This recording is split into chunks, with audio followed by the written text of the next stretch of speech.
Hey everybody, Roxbox90 here with some more Born of the Gods spoilers, and of course, because this set just wants to spoil us, we have a ton of more good stuff to go over tonight. So let's start out with the card spoil by Loading Ready Run. It's called Raised by Wolves, and you can watch the video. I'll put it down in the description. It's actually pretty funny.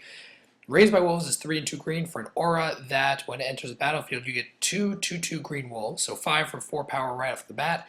And then the enchanted creature gets 1+1 for each wolf you control. So if there's some sort of very mini wolf sub-theme, that could be something for limited. This card itself gives you essentially 6 power for 5, which is pretty decent in limited as a bomb card at 5. I don't really see it in constructed at all. Maybe some casual play, but I don't really think it can fit into constructed. It's kind of weak. Though the flavor is great and it's a pretty cool card, I think. Then we have Archetype of Courage, which is a 3 white slot, which is quickly getting filled in standard. We got a lot of these. 3 for a 2/2 human. Creatures you control get first strike, all of them, and then creatures your opponents control lose first strike and can't have or gain first strike. And this matters because a lot of people don't realize how powerful first strike is as an ability, but when you're facing a group of first strike creatures, this is the guy you really want on your side because it swings the match completely. Very, very powerful human card, and this will definitely be fitting in. Maybe even bring Mono White Devotion or Mono White Weenies. There's a bunch of things this guy could do, and he's a fantastic card. Then we have Torment's Herald, which is kind of sad. It's not all that great, even though he looks like he should be great. 3 for a 3/3 flying. Bestow. At the beginning of your upkeep, you lose 1 life. So that's a very low payment effect for having 3 for a 3/3 flying, which is what you'll mostly use this for. The Bestow is a bit expensive. But 3 for 3/3 flying with that ability is actually pretty decent. This is the reason it's rare is because in limited this card is very solid. Very, very good pick. I don't think it's better than Nightveil Spectre in standard right now. At most it would be a cyborg card. In limited though, he's going to be fantastic. And that's where he'll count. Then we have Fate Unraveler, whose existence is hilarious because Nekusar in Commander 2013 just came out, and that's what this card works in. 3 and a black for a 3/4. That's a rare enchantment hag, which is hilarious. That it almost reminds me of Ghostbusters or something. Whenever an opponent draws a card, he deals 1 damage to that player. And that's all that matters. And Sphinx Rev and stuff like that cancel it out anyway. So this card will see play, I think, in Nekusar EDH decks. It's nice to have another card put in for that. And maybe a couple other Punisher decks. But it's a fairly niche card, kind of just there for awesome flavor. Then we have, from Channel Fireball, Reap What Is Sown, which is you reap what you sow, so they're reaping what is sown. 3 for an instant speed spell that gives 1+1 to up to 3 target creatures. This is the card that we wanted. This triggers 3 heroics for 3 mana, which is really ridiculous for a green-white heroic build or maybe even band-colored heroic.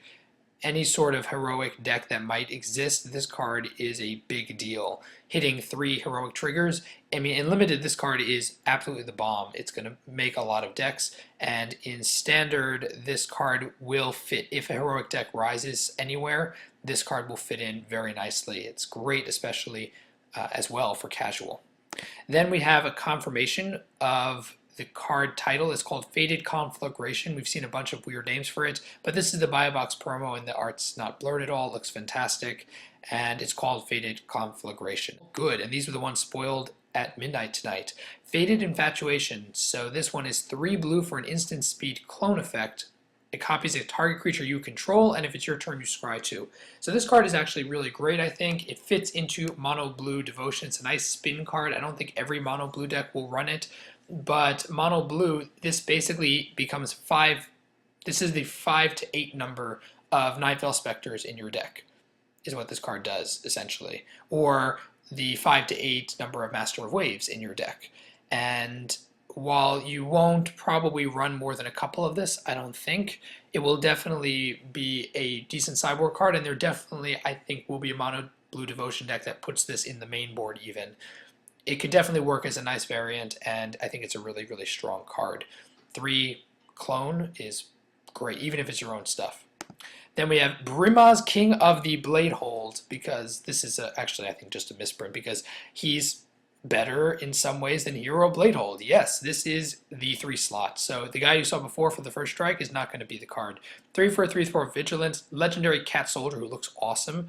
Whenever he attacks, you get a 1/1 white cat soldier attacking with vigilance. So you don't get two 1+1 creatures, you get only one, but it has vigilance, and he has vigilance. And whenever he blocks, you get a 1/1 white creature token with vigilance that is also blocking the creature. So he has 4/5 blocking body, and whenever he attacks, you're getting tokens. So he's making tons of tokens. They all have vigilance, which is huge, and he himself is crazy powerful. This card is mind-bending, and this will almost definitely take, even at Legendary, he's like a Geist of St. Traft. He will definitely be usable in lots of aggro decks, green-white I'm thinking particularly, but it will fit into a lot of aggro decks, and he's a really strong standard card. Without a doubt, he will be a huge staple even at Legendary. Again, think Geist of St. Traft. And last but not least, Fellhide Spiritbinder, which art is fantastic. This is an awesome Minotaur art. 4 for a 3/4 that inspired. You can pay 2. If you do, you get a token of a creature of another target creature accepts an enchantment. This is not one that you control, so it's pretty ridiculous. And it gains haste, and you exile at the beginning of the end step. So it's almost a Kiki Jiki-like effect. That's not quite as good in some ways, but in some ways it's better. I don't think he'll fit into standard right now because he's running up against cards that are honestly better at the 4 slot, but if a Minotaur deck ever rises, this card will probably fit into a 4 slot. So those are our spoilers for tonight. They're all pretty awesome, I think, but tell me what you think down in the comment section. If you like the spoilers in the video and you're excited to see more, hopefully Phoenix next week, tap the like button, and then if you're new to the channel, subscribe for more Magic the Gathering spoilers and content. And as always, Roxy Box 90 signing out. I'll see you guys next time.